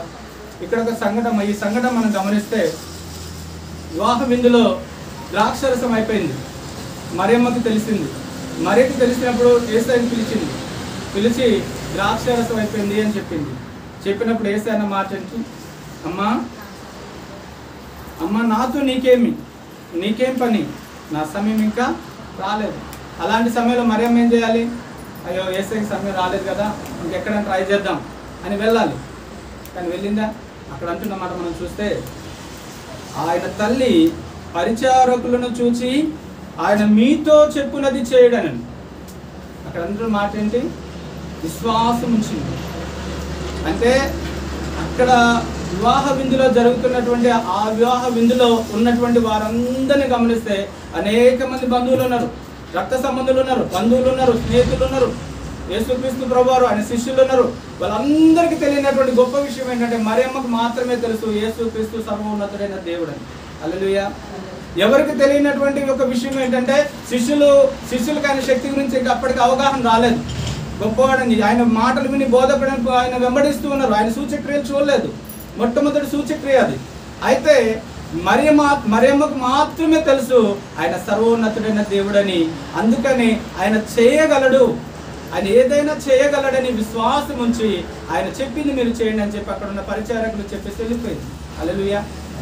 అంటే దాని అర్థం ఏంటంటే ఆయన యందు విశ్వాసం ఉంచింది, ఆయన చేయగలడని నమ్మకం ఉంచింది. ఈ రోజున దేవుని బిడ్డలమైన మన జీవితంలో ఏదైనా సరే నా దేవుడు చేయగలడు అనే విశ్వాసము నీలో ఉంటే దేవుడు మన కుటుంబాల అద్భుతాలు చేయటకు, ఆశ్చర్యమైన కార్యాలు చేయటకు సమర్థుడైనటువంటి దేవుడు. హల్లెలూయా, హల్లెలూయా. అది నీ ఊహకు అందదు, నీ ఆలోచనకు గోచరము కాదు. ఎలా జరిగిద్దో నీకు తెలియదు. దేవుని కార్యాలు నువ్వు చూడబోతావు ఎప్పుడు అనంటే ఆయన మీద నువ్వు ఆధారపడి నడిచినప్పుడు. హల్లెలూయా. అందుకే మనం చూస్తే ఎస్తేరు గ్రంథంలో ఉంటుంది. ఎస్తేరు యూదులందరూ కూడా శ్రమ వచ్చినప్పుడు మొర్దెకై ఒకే ఒక మాట అంటాడు, ఇదిగో ఎస్తేరు, నువ్వు ఒకవేళ రాజు యొద్దకు వెళ్ళకపోయినా సరే యూదులకు వేరే దిక్కు నుండి నీకు సహాయం వచ్చును కానీ నువ్వు నీ కుటుంబం నశించిపోదురు అన్న మాట ఎందుకు వచ్చిందంటే మొర్దెకై కొన్న విశ్వాసం ఏంటంటే ఒకవేళ నువ్వు సహాయం చేయకపోయినా వేరే దిక్కు నుండి దేవుడు సహాయము చేస్తాడు. నువ్వు దేవుని మీద విశ్వాసంతో నీ ఆలోచనకి అయ్యో ఇలా సహాయం జరిగితే బాగుంది అనుకుంటాం, కానీ ఆ సహాయం కాదు, వేరే దిక్కు నుంచైనా సరే దేవుడు సహాయం చేయడానికి సమర్థుడైనటువంటి దేవుడు. ఆయన అద్భుతం చేయడానికి సమర్థుడైనటువంటి దేవుడు. కానీ నీ విశ్వాసము అవిశ్వాసంగా ఉండకూడదని దేవుడు జ్ఞాపకం చేస్తుంది. నువ్వు దేవుని మీద ఆధారపడినప్పుడు ఆయన మీద అప్పగించుకొని నువ్వు నడవగలిగితే దేవుడు గొప్ప కార్యాలు చేసి నువ్వు నడిపించేవాడిగా ఉన్నాడని దేవుడు మాకు సెలవిస్తున్నాడు. హల్లెలూయా. కీర్తన 125 ఒకటో వచనం ఈరోజు చదువుకున్నాం మన కీర్తనలో. అక్కడ ఒక మాట రాయబడి ఉంటుంది, నేను చదువుతాను చెప్తా. యెహోవా యందు నమ్మిక ఉంచువారు కదలక నిత్యము నిలిచి సియోను కొండవలే ఉంటారట. హల్లెలూయా. ఆయన యందు నమ్మిక ఉంచువారట కదలక నిత్యము నిలిచి సియోను కొండవలే ఉంటారట. కీర్తనకాడు ఆ మాట ఎలా చెప్పగలిగాడు? మనం ఆయన మీద నమ్మకం ఉంచితే ఆయన కదలలేడు. ఒకవేళ మన ఎదిరించలేని పరిస్థితులు రావచ్చు, అవమానపరచబడే పరిస్థితులు రావచ్చు. ఇది ఎలా నేను దాటిపోవాలి, ఎలా నేను దీన్ని జయించాలి అనే ఒక్కొక్కసారి అనిపిస్తుంది. దీన్ని దాటిపోలేనేమో అనిపిస్తుంది. కానీ నువ్వు ప్రభువుకి అప్పగించుకుంటేట ఆ సమయంలో ఆయన కార్యము చేసి ఆయన ఎదుట నేను సాక్షిగా నిలబెట్టకు గొప్ప కృప కలిగిన దేవుని మనం కలిగి ఉన్నాం. హల్లెలూయా, హల్లెలూయా. ఒక మాట మనం చదివితే సామెతల గ్రంథం 3 మాట చదువుదాం. 3:5-6 వచ్చిన చదువుదాం.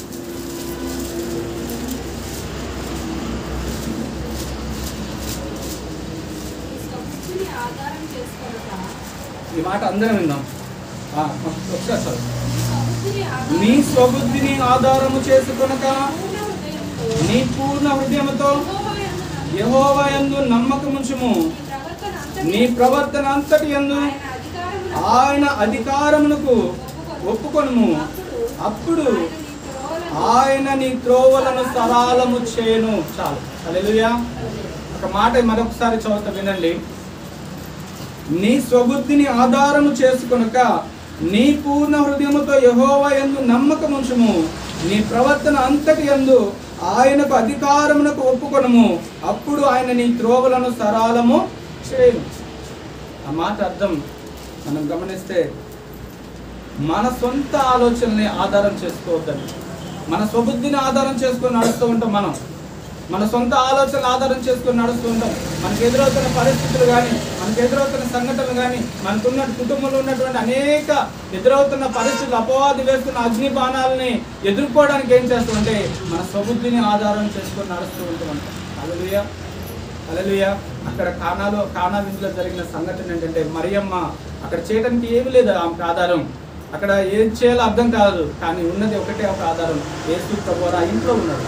యేసు ప్రభువారు ఉన్నాడు కాబట్టి ఆయన ఏదైనా చేయగలడు ఆమెకు తెలుసు. ఆయన శక్తి తెలుసు, ఆయన గొప్పతనం తెలుసు. కాబట్టి ఆమె ఆయనకు అప్పగించుకొని వెళ్ళిపోయింది.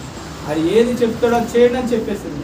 అలాగే మన కుటుంబాల్లో మనం ఎదుర్కోలేని పరిస్థితులు, మనం జయించలేని పరిస్థితి మనకు వచ్చినప్పుడు మన స్వబుద్ధిని మనం ఆధారం చేసుకొని నడవడం కాదట, మనం దేవుని ఆనుకొని ఆయనకు అప్పగించుకున్నప్పుడు ఆ కార్యాలు మనం చూడగలమంట. హల్లెలూయా, హల్లెలూయా. అక్కడ రాయబడ్డ మాట ఏంటంటే నీ స్వబుద్ధిని ఆధారం చేసుకొనక నీ పూర్ణ హృదయముతో యెహోవా యందు నమ్మకము ఉంచు. అక్కడ అంటున్న మాట ఇంకోటి ఏంటంటే నీ ప్రవర్తన అంతటి మీద ఆయనకు అధికారములకు ఒప్పుకో. అంటే నీకున్న ప్రవర్తన, నీకున్న దాని అంతటి మీద ప్రభువా నేనేం చేయాలి, ఎలా వెళ్ళాలి, ఏం చేయాలి, ఎలా నడవాలి, ఏ విధంగా ఉండాలి, నేనేం చేస్తే ఈ పరిస్థితి నుంచి బయటపడగలుగుతా, ఎలాగ నన్ను తీసుకువెళ్ళగలుగుతా బయటకని నీకున్నటువంటి అక్కడ అంటున్న మాట నీ ప్రవర్తన అంతటి మీద ఆయనకి అధికారం ఇవ్వాలి. హల్లెలూయా. మన సొంత ఆలోచనతో పరిగెత్తడం కాదు, మన సొంత తలంపుతో పరిగెత్తడం కాదు.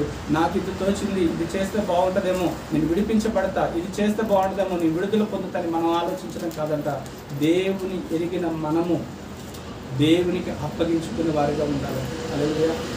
సంగమా, ఎందుకు పరిశుద్ధాత్ముడు ఈ మాటలు జ్ఞాపకం చేశాడో నాకు తెలియదు. కానీ ఇదే పరిస్థితిలో నేను ఎదుర్కొన్న పరిస్థితులు ఎన్నోసార్లు నాతో దేవుడు మాట్లాడినప్పుడు, ఆయనకు అప్పగించుకున్నప్పుడు ఆయన ఎన్నో పరిస్థితులను విడిపించి నన్ను సాక్షిగా నిలబెట్టాడు. హల్లెలూయా, హల్లెలూయా.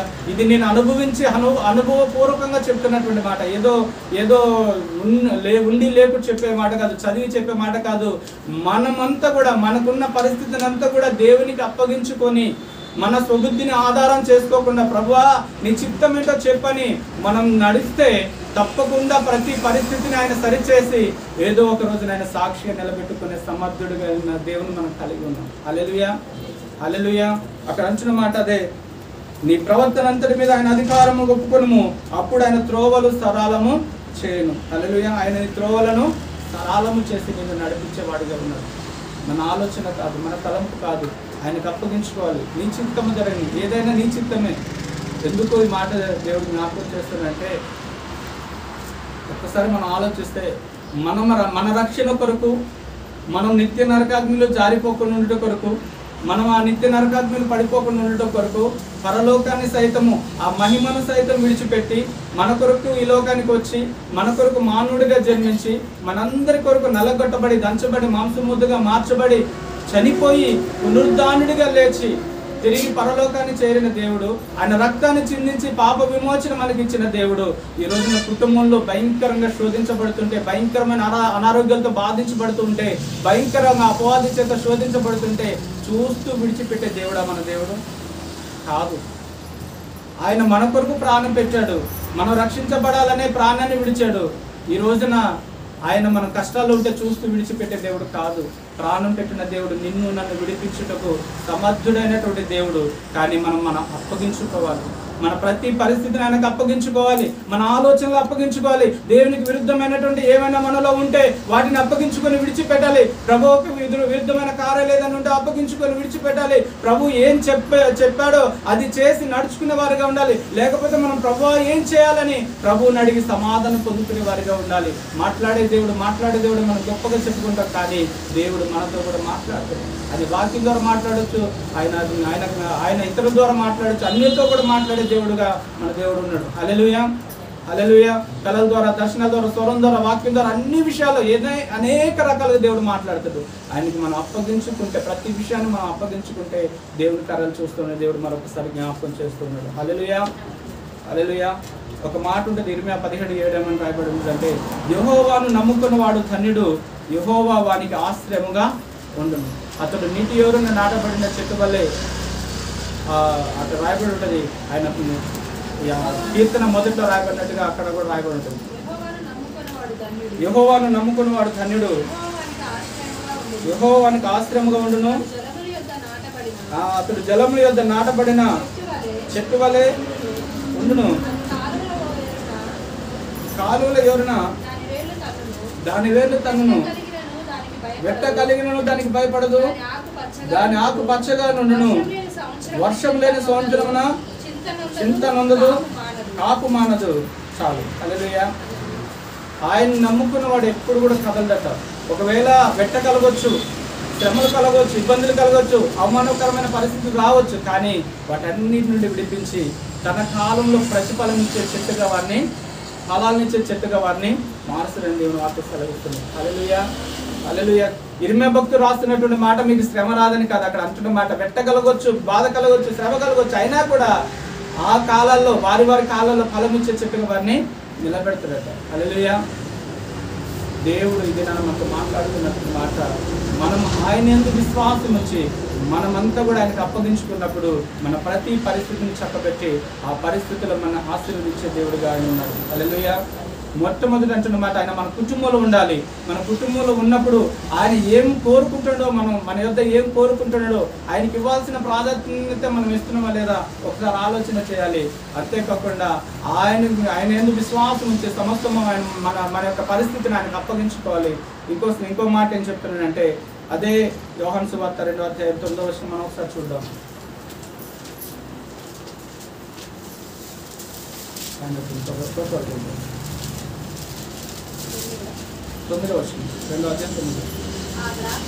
ఆ ద్రాక్షరసము ఎక్కడి నుండి వచ్చినో ఆ నీళ్లు ముంచి తీసుకొని పోయిన పరిచారకులుగా తెలిసినది కానీ ఇందు ప్రధానికి తెలియకపోయిన కనుక ద్రాక్షరసమైన ఆ నీళ్లు రుచి చూసినప్పుడు ఆ విందు ప్రధాని పెళ్లి కుమారుని పిలిచాలు. హల్లెలూయా. ఇది 5వ వచనంలోనే ఉన్నది, కాబట్టి ఈ వచనం కూడా చదివించండి. ఏంటి అంటే, ఆయన చెప్పింది చేయటం. హల్లెలూయా. ఆయన ఏదైతే చెప్పాడో అది చేయటం. మరియమ్మ వచ్చి చెప్పిన మాట ఏంటంటే, ఆయన ఏది చెప్తాడో అది చేయండి అన్నప్పుడు అక్కడ ఉన్నటువంటి వారందరూ కూడా మౌనంగా ఆయన చెప్పింది చేశారట. హల్లెలూయా. ఆయన చెప్పింది నీళ్లు తీసుకెళ్ళి ఆ తొట్లో నింపమంటే ఎందుకు నీళ్లు నింపితే ఏమవుతుంది అని అడగలేదు, ఎదురు మాట చెప్పలేదు. ఆయన ఏం చెప్పాడు, నీళ్లు నింపండి అంటే వారు నీళ్లు నింపారు. నీళ్లు నింపినప్పుడు మళ్ళీ నీళ్లు తీసుకెళ్ళి పోయిందంటే వారు నీళ్లు కదా, ఈ నీళ్ళు ఎట్ట పోస్తారని అడగలేదు. వాళ్ళు నీళ్లు తీసుకెళ్ళి విందు ప్రధాని దగ్గర తీసుకెళ్ళి పోసారట. అది విందు ప్రధాని దగ్గర పోయేసరికి అదేమైంది, ద్రాక్షరసంగా మార్చగలరు. హల్లెలూయా. మన కుటుంబ జీవితంలో, మన విశ్వాస జీవితంలో దేవుడు మనకి ఏదైతే బోధించాడో, ఏదైతే చెప్పాడో అది మనం చేసేవారిగా ఉండాలి. ఆయన చెప్పింది మనం చేసినప్పుడు ఆయన కృపను మనం విడిపోదు. ఆయన చెప్పింది మనం చేసినప్పుడు విజయాన్ని మనం చూస్తాం. హల్లెలూయా. అపజయంలోకి దేవుడు నడిపించేవాడు కాదు. ఆయన చెప్పినప్పుడు ఎక్కడ కూడా పరిశుద్ధ గ్రంథాలు ఆయన చెప్పిన మాట చెప్పి తప్పిపోయిన వాడు ఎవడూ లేడు. ఆయన చెప్పింది చేసినప్పుడు బలహీనపరచబడిన వాడు ఎవడూ లేడు. ఆయన చెప్పింది చేసినప్పుడు ఓడిపోయిన వారు ఎవరూ లేరు. ఆయన చెప్పింది చేస్తే విజయాలు పొందుకున్న వారిని మనం చూస్తాం. హల్లెలూయా. అంతేకాకుండా చిన్న 2 మాటలు మనం గమనించినట్లయితే లూకా సువార్త 5:5 ఏమైనా ఉంటుందంటే, సీమోను పేతురు రాత్రంతా కూడా చేపలు పట్టి పట్టి పట్టి ఎక్కడ ఒక చేప కూడా దొరుకుతా వారందరూ కూడా ప్రయాసపడి ఒడ్డుకు వచ్చినప్పుడు తెల్లారే ప్రభు అంటాడు, మీరు వలలు వేయండి అని. కుడి పక్క వెళ్ళి వలలు వేయండి అంటే అక్కడ పేతురు అంటున్న మాట ఏంటంటే, అయ్యా రాత్రంతా మేము కష్టపడ్డామయ్యా, రాత్రంతా మేము శ్రమ పడ్డామయ్యా, కానీ నీ మాట చొప్పున ఒకసారి వల వేస్తా అని చెప్పి దేవుడు చెప్పిన మాట ప్రకారంగా వల వేసినప్పుడట విస్తారమైన చేపలు వారు పట్టారట. హల్లెలూయా. వారి వలలు పిగిలిపోయేంత చేపలు వారు పట్టినట్టుగా అక్కడ మనం చూస్తాం. ఎందుకు అనంటే దేవుడు చెప్పాడు, రాత్రంతా మేము ప్రయాసపడ్డాం, మేము చేపలు పట్టే వాళ్ళం, మాకంటే నీకు ఎక్కువ తెలుసు అని అడగలేదు పేతురు. నాకంటే నీకు ఎక్కువ తెలుసా, చేపలు ఎప్పుడు ఎక్కడ ఉంటే మాకు తెలుసు, నీకు తెలుసా అని అడగలేదు. దేవుడు ఒక మాట అన్నాడు, సీమోను వల అటు వెయ్యి అంటే ఆయన అన్నాడట, సరే నీ మాట చొప్పున నేను వేస్తానే అని చెప్పి వేసినప్పుడు విస్తారమైన చేపలు వారు పట్టినట్టు. హల్లెలూయా. దేవుడు మనకి ఏది చెప్పాడో అది మనం చేసినప్పుడు దేవుని కృపను మనం పొందుకుంటాం, గొప్ప దీవెనలు మనం పొందుకోగలుగుతాం. హల్లెలూయా.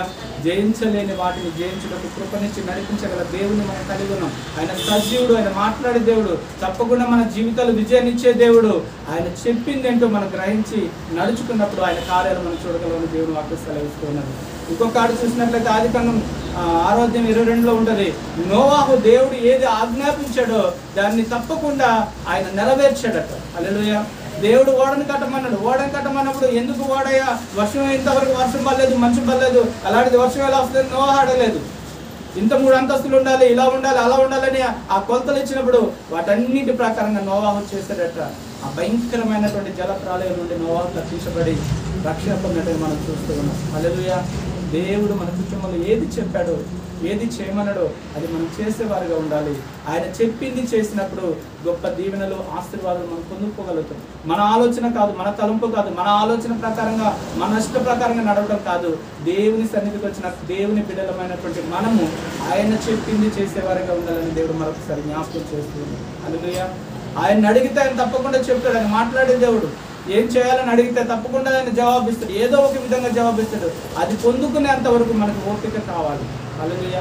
మనందరికీ తెలుసు, షద్రక్ మెషక్ అబేద్నెగోలు రాజు యొక్క ప్రతిమ నిలబెట్టి, ఆ రాజు ప్రతిమ ముందు అగ్నిగుండాన్ని పెట్టి, ఎవడైనాను ఈ యొక్క ప్రతిమకు మొక్కకపోతే ఈ అగ్నిగుండంలో పడేస్తా అంటే అక్కడ షద్రక్ మెషక్ అబేద్నెగోలు మాత్రమే కాదు, బానిసలుగా కొనుగోబడినటువంటి ఎంతో మంది యూదులు, ఇశ్రాయేలీలు ఉన్నారు వాళ్ళ మధ్యన.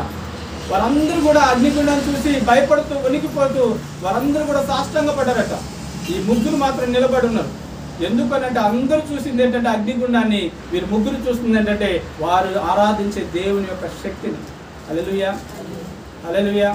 వారు ఆరాధించే దేవుని శక్తిని చూసి నిలబడ్డారు. నిలబడి చూస్తే ఆ యొక్క రాజు ఏం చేశారంటే వీరు ఈ అగ్నికి భయపడలేదని ఆ అగ్నిని అంటే 7 అంతల అగ్నిగా చేశారు. 7 అంతల అగ్ని చేస్తే ఒక్క అంత అగ్నికే వాళ్ళందరూ భయపడ్డారు. ఈ 7 అంతల అగ్ని అంటే భయంకరమైనటువంటి అగ్నిగుండం అది. అలాంటి అగ్నిగుండాన్ని చూసి కూడా వీళ్ళు బెదరలేదట. కారణం ఏంటంటే నా దేవుడు రక్షించవచ్చు, రక్షించకపోవచ్చు, రక్షించినా రక్షించకపోయినా ఆ ప్రతిమకు మేము మాత్రము మొక్కం. ఒకటే మాట, నా దేవుడు మొక్కొద్దు అన్నాడు. ఆయన ఏది చెప్పాడు అది మేము చేస్తాం. అంతేగాని నువ్వు బెదిరించావని నేను చేయం, నువ్వేదో అన్నవని మేము చేయం అని అన్నప్పుడు వారి అగ్నిగుండంలో వేస్తే అగ్నిగుండంలో వారితో పాటు దేవుడు తిరుగుతూ ఉన్నాడు. హల్లెలూయా. యేసు క్రీస్తు ప్రభువును వారిని కాపాడక అక్కడ ఒక వెంట్రుక కూడా వారికి ఉన్న ఒక వెంట్రుక కూడా కాలకుండా వారిని కాపాడి సజీవులుగా తీసుకొచ్చి అబ్రహాం, షద్రక్ మెషక్ అబేద్నెగోల దేవుడే నిజమైన దేవుడని ఆ ప్రాంతం అంతా కూడా చాటించేలా సాక్షులుగా నిలబెట్టాడు. హల్లెలూయా. ఎక్కడి నుంచి వచ్చింది వాళ్ళకి విశ్వాసం? ఎక్కడిది వారికి ఆ నమ్మకం అంటే వారు విశ్వసించిన దేవుని మీద ఉంచిన నమ్మకం. ఈ రోజున మన విశ్వాసం ఎలా ఉందో ఒకసారి జ్ఞాపకం చేసుకోవాలి.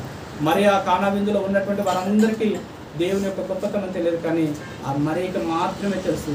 ఈ రోజున లోకంలో ఉన్న మనుషులెవ్వరికీ తెలియని గొప్ప కృప ఏంటంటే నీ దేవుని శక్తి నీకు తెలుసు, నాకు తెలుసు. నీ దేవుని శక్తి మీద నువ్వు ఆధారపడుతున్నావా లేదా ఒక్కసారి జ్ఞాపకం చేసుకో. హల్లెలూయా.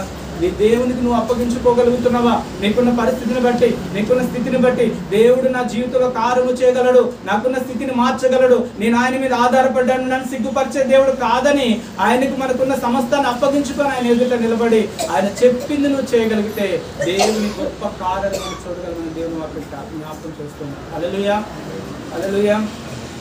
అంతేకాదు ఒక మాట మనం చూస్తే లోకస్వార్త 6:46 ఏముంటుందంటే నా మాటను విని నా మాట ప్రకారంగా చేయకపోతే వారు నాకు పాత్రులు కాడనుకో. అంటే ఆయన మాట విని కూడా ఆయన మాట ప్రకారం మనం నడుచుకోలేదంటే ఆయనకి మన పాత్రులు కామట. ఆయన మాట విని ఆయన మాట ప్రకారం ఎవరైతే నడుచుకుంటారో, ఆ మాట ప్రకారం ఎవరైతే చేస్తారో ఆయన కృపకు పాత్రలుగా ఎంచబడతారని దేవుని మాట సెలవుస్తుంది. హల్లెలూయా. మనం చూసినట్లయితే మార్కు సువార్త 10వ అధ్యాయం 18-20 వరకు చూస్తే, ఒక ధనవంతుడు, ఈ విషయం మనందరికీ తెలుసు, త్వర ముగుస్తాడు. ఒక ధనవంతుడు యేసు ప్రభువు దగ్గరికి వచ్చి, అయ్యా నిత్య జీవం పొందడానికి నేనేం చేయాలంటాడు. అంటే ఇదిగో ధర్మశాస్త్రం ఉన్నటువంటి ఆజ్ఞలన్నీ నువ్వు పాటించాయి అంటే, ఆ వ్యక్తి అన్న మాట ఏంటంటే, అయ్యా నా చిన్నతనం నుంచి ఆజ్ఞలన్నీ నేను పాటిస్తూనే ఉన్నా, ఆజ్ఞలన్నిటి ప్రకారం నడుచుకుంటూ ఉన్నా అంటే ప్రభు అంటున్న మాట ఏంటంటే, అయితే నీలో ఒక లోపం ఉంది, ఇదిగో నువ్వు వెళ్ళి నీ ఆస్తిని అమ్మి పేదలకు ఇచ్చి నువ్వు నన్ను వెంబడించు అన్నప్పుడు ఆ ధనవంతుడు బహుధనవంతుడై ఉండటం వల్ల అతడట ముఖం మార్చుకుని వెళ్ళిపోయినట్టుగా మనం చూస్తున్నాం. హల్లెలూయా, హల్లెలూయా.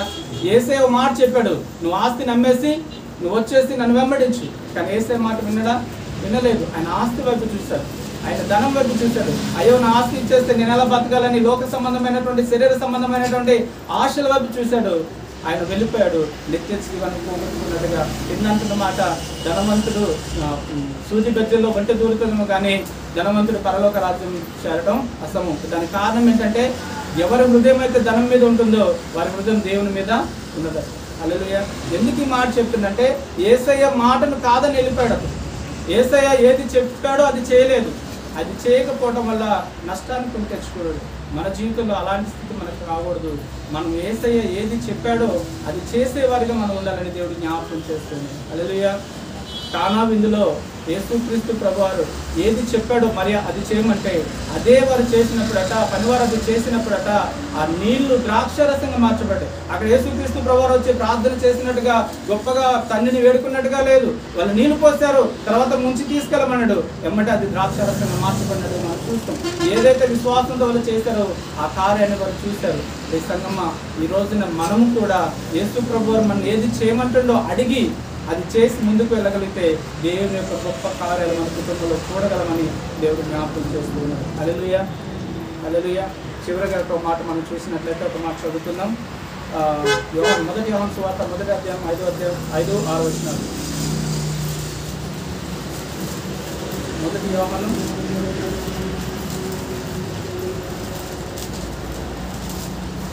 1వ అధ్యాయం 5-6 వచనాలు.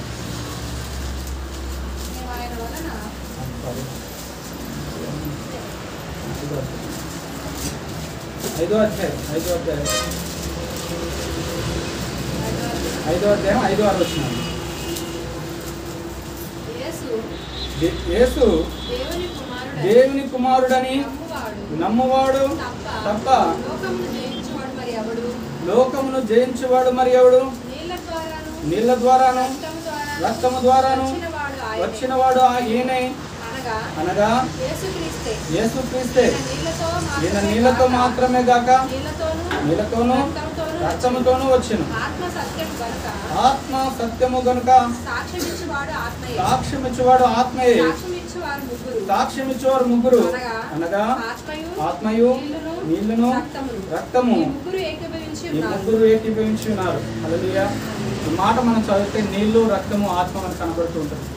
కానా విందులో జరిగినటువంటి సంఘటన మనం గమనిస్తే, కానా విందులో యేసుక్రీస్తు ప్రభువారు చేసిన మొదటి సూచక్రియ నీళ్లను ద్రాక్షరసంగా మార్చడం. నీరుకి సాదృశ్యం ఏంటి అని అంటే వాక్యం. కొన్ని సంఘటనలు ఆత్మ కూడా అంటే ఆత్మ పరిశుద్ధాత్మ కూడా సాదృశ్యంగా ఉంటుంది. కానీ కొన్ని వాక్యాల ఆధారంగా చూస్తే వాక్యం కూడా అని చెప్పొచ్చు. హల్లెలూయా. మత్తయి సువార్త 12:43, కీర్తన 78:20, యెషయా గ్రంథం 27:2-3 వచనాలు ఆధారంగా చూస్తే నీరు వాక్యంగా సాదృశ్యంగా ఉన్నది. హల్లెలూయా. నీరు వాక్యంగా సాదృశ్యంగా ఉన్నది. రక్తము అని అంటే ద్రాక్షరసము అంటే యేసుక్రీస్తు ప్రభువారి రక్తము. మనం మొదటి కొరింథీ లూకా సువార్త 22:18 కానీ మార్కు 14:21, మత్తయి 26:27, మొదటి కొరింథీ 11:26-25 వచనాల ప్రకారం చూస్తే ఆయన రక్తముగా మనం వివేచించి ద్రాక్షరసాన్ని త్రాగుతాం. హల్లెలూయా. ఎందుకు ఈ మాట పరిశుద్ధాత్మ దేవుడు జ్ఞాపకం చేశారంటే, యేసుక్రీస్తు ప్రభువారు కానా విందులో చేసిన మొదటి సూచక్రియ నీటిని ద్రాక్షారసంగా మార్చడం. ఎక్కడైతే నీరు ద్రాక్షారసంగా మార్చబడదో ఆ కుటుంబంలో ఏమైందంటే అవమానపరచబడాల్సినటువంటి ఆ కుటుంబము అనేకుల ఎదుట ఘనత పొందింది. హల్లెలూయా.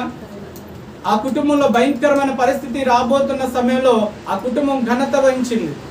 ఆ అవమానకరమైన పరిస్థితుల్లో ఆశీర్వాదం పొందుకున్నారు. ఆ కుటుంబము అనేకులతో దూషించబడాల్సినటువంటి ఆ కుటుంబము అనేకులతో పొగడినట్టుగా మనం చూస్తూ ఉన్నాం. హల్లెలూయా. ఏం జరిగింది అక్కడంటే నీరు ద్రాక్షరసంగా మార్చబడదు. అలాగే వాక్యమై ఉన్నటువంటి దేవుడు యోహాను సువార్త 1వ అధ్యాయం 1వ వచనం ప్రకారంగా ఆదిలో వాక్యం ఉండెను, వాక్యం దేవుడే ఉండెనని ఆ వాక్యము శరీరధారి అయి ఈ లోకానికి వచ్చి మనందరి కొరకు ద్రాక్షలు ఎలాగైతే నలగొట్టబడతాయో దంచబడతాయో అలాగా ఆయన మన కొరకు దంచబడి నలగొట్టబడి ఆయన రక్తమును మన కొరకు కార్చి ఆ రక్తము ద్వారా మనల్ని పాప విమోచన చేసి మనల్ని పరిశుద్ధులుగా మార్చి ఆ పరలోక రాజ్యానికి మన వారసులుగా చేశాడు. ఆ నిత్య నరకాగ్ని నుండి మనకు తప్పించాడు. హల్లెలూయా. దీనికి సూచన, మొదటి సూచక క్రియకు సూచన ఏంటంటే క్రీస్తే ఆదిలో వాక్యమై ఉన్నటువంటి దేవుడే, వాక్యముగా ఉన్నటువంటి దేవుడు శరీరధారిగా ఈ లోకానికి వచ్చి నీరును ద్రాక్షరసంగా మార్చినట్టుగా వాక్యము నీరుకు సాదృశ్యము. వాక్యమైన దేవుడు నీరు ఇక్కడ ద్రాక్షరసంగా మార్చబడినట్టుగా వాక్యమైన దేవుడు శరీరధారిగా వచ్చి ఆయన రక్తాన్ని చిందించి మనందరికీ విమోచన కలుగ చేశాడు. హల్లెలూయా. హల్లెలూయా.